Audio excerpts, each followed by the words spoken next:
नमस्कार, पेश है इस हफ्ते का मुकाबला। हम इस कार्यक्रम में एक बार फिर से चर्चा कर रहे हैं अन्ना हजारे और अन्ना हजारे के आंदोलन की।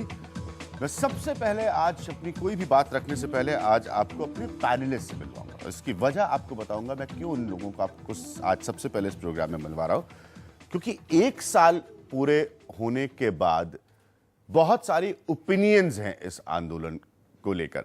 मैं सबसे पहले आपको मिलवाना चाहूंगा जगदीप चोकर साहब से। हमारे साथ इस प्रोग्राम में पहले भी रह चुके, एकदम शुरुआती वक्त से जब अन्ना हजारे का आंदोलन शुरू हुआ था उनके समर्थक रहे हैं, लेकिन कुछ बातों से उन्होंने डिसएग्री किया। वो बातें हम वापस आज सुनना चाहेंगे उनसे इस प्रोग्राम में। ओम थानवी साहब, एक जर्नलिस्ट एडिटर के तौर पर अन्ना हजारे के इस आंदोलन की खामियां क्या रही, हम उनसे जानना चाहेंगे। निर्मला सीतारमण बीजेपी की स्पोक्स पर्सन है। भारतीय जनता पार्टी कमिटेड थी अन्ना हजारे को समर्थन देने में, कमिटेड रही अन्ना हजारे को समर्थन देने में, लेकिन क्या अन्ना हजारे के मूवमेंट की खामियों ने इन पर असर नहीं डाला? आनंद कुमार जी हमारे साथ मौजूद है। एक सोशल साइंटिस्ट के तौर पर यह मूवमेंट जब पॉलिटिकल नजर आने लगा तो क्या इस मूवमेंट को ज्यादा नुकसान पहुंचा? मेरे साथ मुंबई से जुड़ रहे अन्ना हजारे टीम के एक कोर मेंबर मयंक गांधी। मयंक से हम इस बारे में बात करेंगे कि एक साल पुराना अब ये मूवमेंट हो चुका है, गलतियां स्ट्रैटेजी के तौर पर कहां कहां हुई, कुल मिलाकर खामियां इस मूवमेंट की। और इस प्रोग्राम के आखिर में मैं वादा करता हूं इस पैनल से मैं एक ओपिनियन लूंगा कि यह मूवमेंट यहां से आगे कहां जा सकता है। ओम थानवी साहब, मैं आपसे शुरू करूंगा इस डिबेट को। जन समर्थन के लिहाज से और पूरी एक नई जनरेशन है, बार बार मैं इस बात को दोहराता हूं, कोई ऐसा मूवमेंट हाल के दिनों में नहीं देखा जिसपे किसी डायरेक्ट पॉलिटिकल मूवमेंट का इन्वॉल्वमेंट ना हो, जिसको इतना जन समर्थन मिला। क्या वो जन समर्थन अब नहीं रहा है, कम हो गया है अन्ना हजारे के लिए? ये तो मैं नहीं मानता हूं। कई कारण रहे जिसमें वो जन समर्थन थोड़ा शिथिल पड़ा। जो हमने एक मानदंड दिल्ली में रामलीला मैदान का पाया, उसके बाद में एक तो उनकी सेहत अन्ना हजारे की, दूसरा जो मुंबई में जाने का उनका गलत फैसला था वो वजह, और तीसरी बात जो है उनका थोड़ा बहुत जो डगमग रहने वाला मामला है राजनीतिक, अंततः एक राजनीतिक आंदोलन ही है। भले हम ये मान लें कि वो किसी राजनीतिक मकसद या सत्ता प्राप्ति के लिए नहीं है, लेकिन अच्छे अर्थों में एक राजनीतिक आंदोलन अन्ना हजारे का वो कार्यक्रम है। लेकिन शुरू में संदेश ये गया कि आप भारतीय जनता पार्टी के करीब हैं या थोड़ा उनसे सद्भाव रखते हैं। बाद में पता चला कि ऐसा नहीं है, क्योंकि आपने उत्तराखंड में उनका समर्थन किया लेकिन हिमाचल में जाके विरोध करने लगे, तो भारतीय जनता पार्टी को भी लगा कि हमारे साथ में नहीं है। लेकिन ये कुछ ऐसी चीजें थी जिससे मुझे लगता है कि बहुत सुनियोजित ढंग से अगर ये कार्यक्रम चला होता, जो कि नहीं चल सकता था, ये भी मैं मानता हूं, क्योंकि किसी एक संगठन ने ये कार्यक्रम नहीं चलाया। एक चरित्रवान व्यक्ति, एक ईमानदार सच्चा व्यक्ति जिसके पीछे लोग जुटते गए, कारवां बनता गया।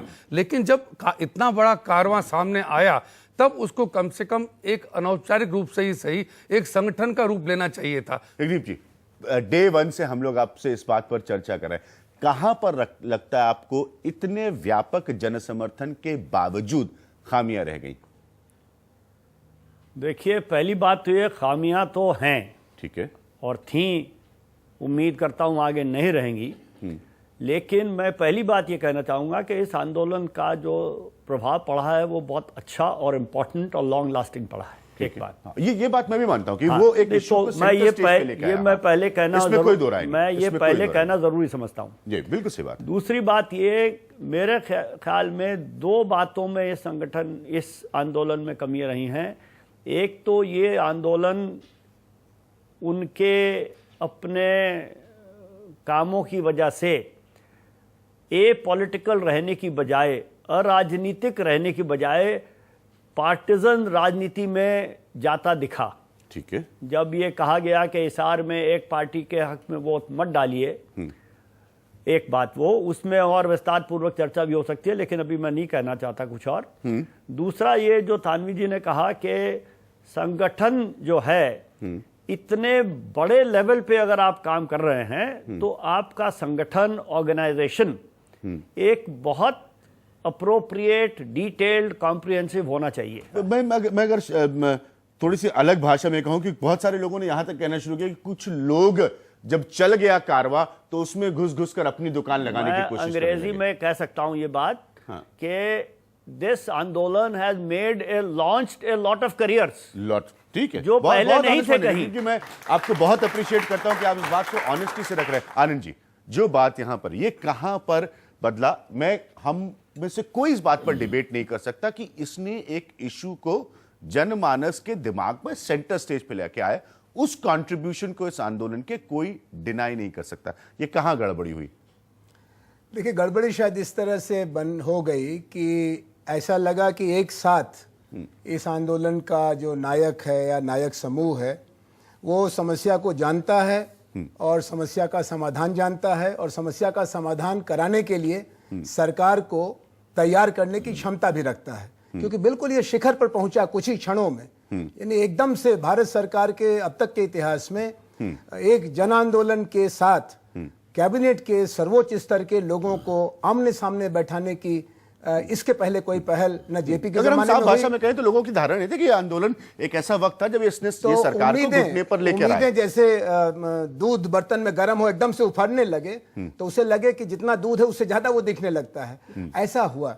जबकि सतर्कता ये रखनी चाहिए थी कि देश को शुरू से कहते अन्ना और अन्ना के साथ उनकी दूसरी कतार के लोग कि ये बहुत गंभीर लड़ाई है, रोग बहुत पुराना है, इसमें धीरज चाहिए। अगर सब ठीक रहा तो जल्दी समाधान हो जाएगा। जन लोकपाल बिल पेश होने की ये लोग तैयारी कर रहे हैं, लेकिन अगर कहीं घपला हुआ तो आपको लंबा चलना पड़ेगा। ये जो सतर्कता होनी चाहिए रैंक एंड फाइल के लिए, समर्थकों के लिए, वो कॉशन नहीं था। Do you have the NDTV Profit app? All the markets, all the news in your own homemade, ready-made portfolio available there for you. We will right now answer what you should sell, what you should buy when markets are down. Download at ndtvprofit.com/apps. Get the best app from the channel you trust.